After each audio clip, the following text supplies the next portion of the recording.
Hello viewers, कैसे आप सब लोग। स्वागत है आपका मेरे YouTube channel study with doctor Pawan Oberoi पर।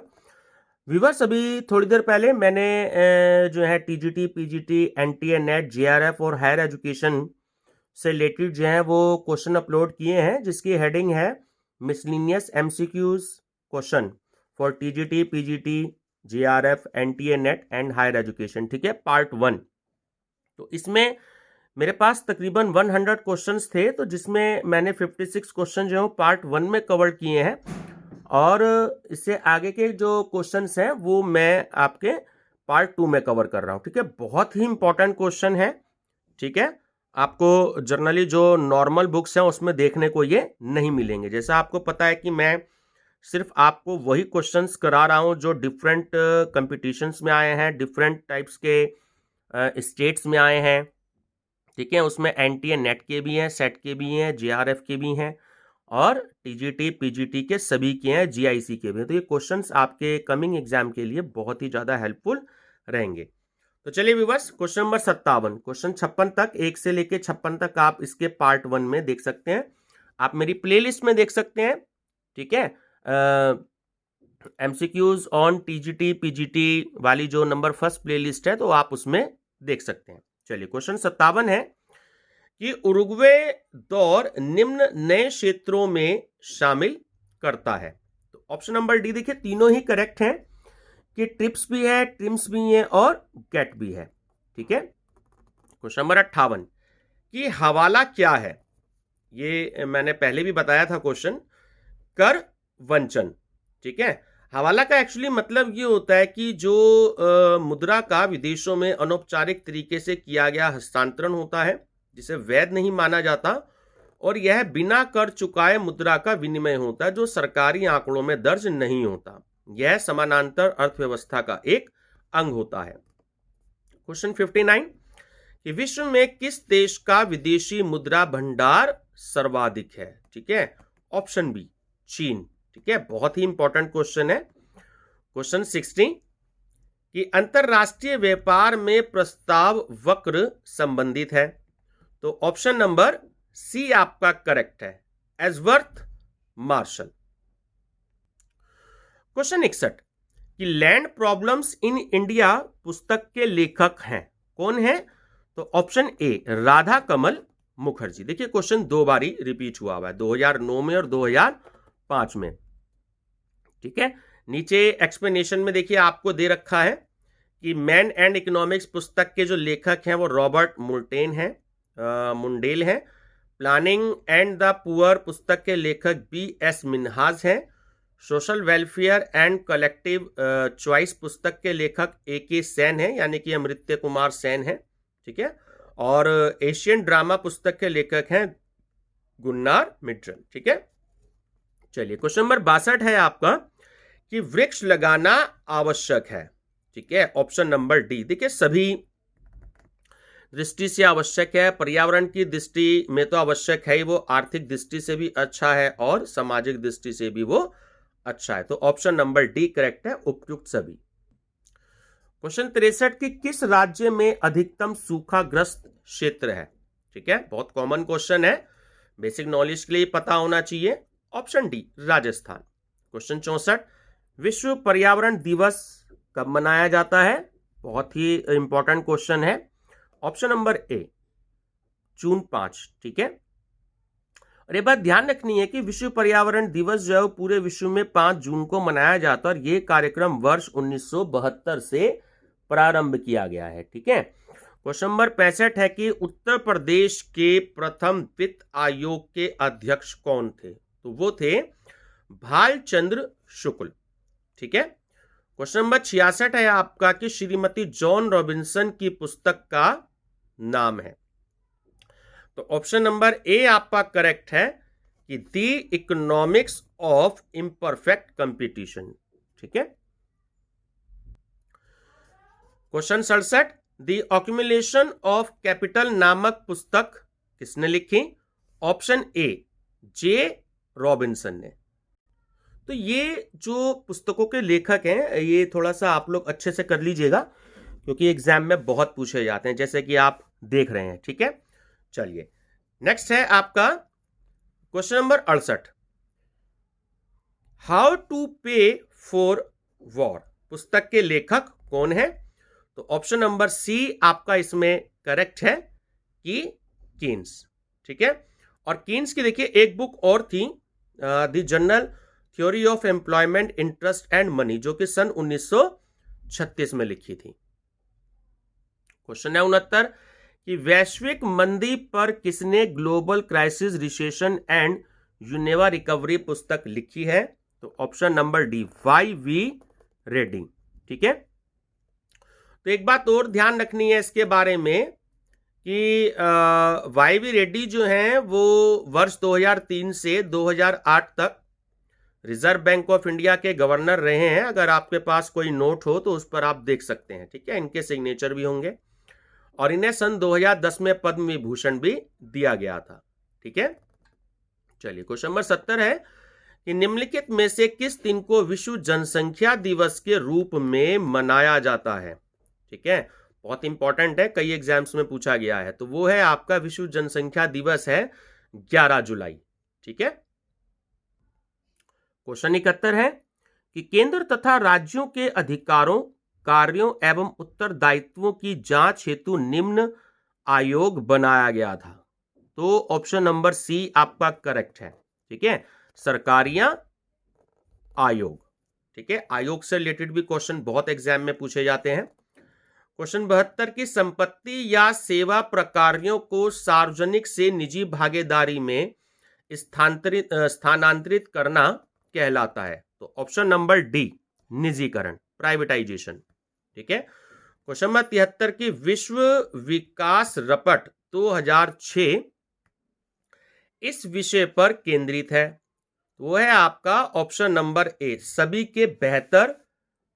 के लिए बेहतर निवेश वातावरण। क्वेश्चन नंबर 74 की प्लानिंग एंड द पुअर नामक पुस्तक की रचना किसने की? तो ऑप्शन नंबर ए करेक्ट है, B.S. मिन्हास। ठीक है, चलिए क्वेश्चन नंबर है आपका 75 की मूल्य और पूंजी, ठीक है, वैल्यू एंड कैपिटल के लेखक कौन है? मैं बता दूं आपको, तो ये ऑप्शन नंबर बी आपका करेक्ट है, J.R. हिक्स। क्वेश्चन 76 है आपका कि बिम्स्टेक नामक एशियाई देशों के समूह में है। तो ऑप्शन नंबर सी, ठीक है, 7 देशों के समूह में। ठीक है, इसमें कौन कौन से हैं? 7 देशों में भारत, थाईलैंड, नेपाल, भूटान, बांग्लादेश एवं श्रीलंका। तो बिम्स्टेक को मिलाकर के ये 7 हो गए। ठीक है, ध्यान रखिएगा, बहुत ही इंपॉर्टेंट क्वेश्चन है। और देखिए, जैसे आप बॉक्स में देख रहे हैं कि बिम्स्टेक का जो पूरा नाम है वो क्या है?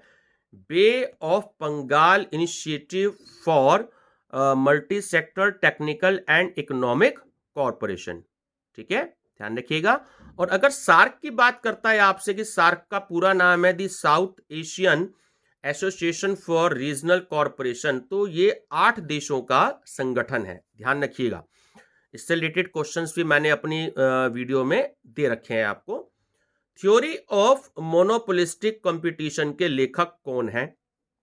तो वो है आपका ऑप्शन नंबर डी, चैम्बरलिन। ठीक है, ये क्वेश्चन भी बहुत पूछा जाता है एग्जाम में। क्वेश्चन नंबर 78 है कि निम्नलिखित में से किस देश की एक बंद अर्थव्यवस्था है? ऑप्शन नंबर बी करेक्ट है आपका, उत्तर कोरिया। ठीक है, क्वेश्चन नंबर है आपका 79 कि बंद अर्थव्यवस्था वह है जहां, मतलब समझ लीजिए कि बंद अर्थव्यवस्था क्या होती है। तो ऑप्शन नंबर डी आपका करेक्ट है कि ना ही निर्यात और ना ही आयात हो रहा है। ठीक है, ध्यान रखिएगा, बहुत इंपॉर्टेंट क्वेश्चन है। क्वेश्चन नंबर 80 है कि मनी इल्यूशन नामक पुस्तक के लेखक कौन है? तो ऑप्शन नंबर बी करेक्ट है आपका, इरविन फिशर। ठीक है, और नीचे देखिए बहुत सारे नाम भी दे रखे हैं, तो आप देख सकते हैं इसे। क्वेश्चन नंबर 81 गुरनाल मिड्रल हैं। तो गुरनाल मिड्रल जो है वो ऑप्शन नंबर सी करेक्ट है कि स्वीडन के अर्थशास्त्री थे। ठीक है, कई बार ये भी पूछ लिया जाता है, जैसे ल्यूकोस पेसियोली जो थे वो इटली के थे, ये भी पूछा जाता है। तो इसमें इन्होंने गुरनाल मिड्रल पूछ लिया है, तो ये स्वीडन के अर्थशास्त्री थे। ठीक है, क्वेश्चन नंबर 82 है कि चक्रीय योजना की अवधारणा की वकालत अपनी पुस्तक Indian economic planning in its broader setting में किसने की थी? तो वो थी ऑप्शन नंबर सी, जी मिटरल। ठीक है, यानी कि आपके जो हो गए गुन्नार मिटरल। क्वेश्चन नंबर 83 है कि ग्रामीण बैंक और माइक्रो क्रेडिट संबंधित है।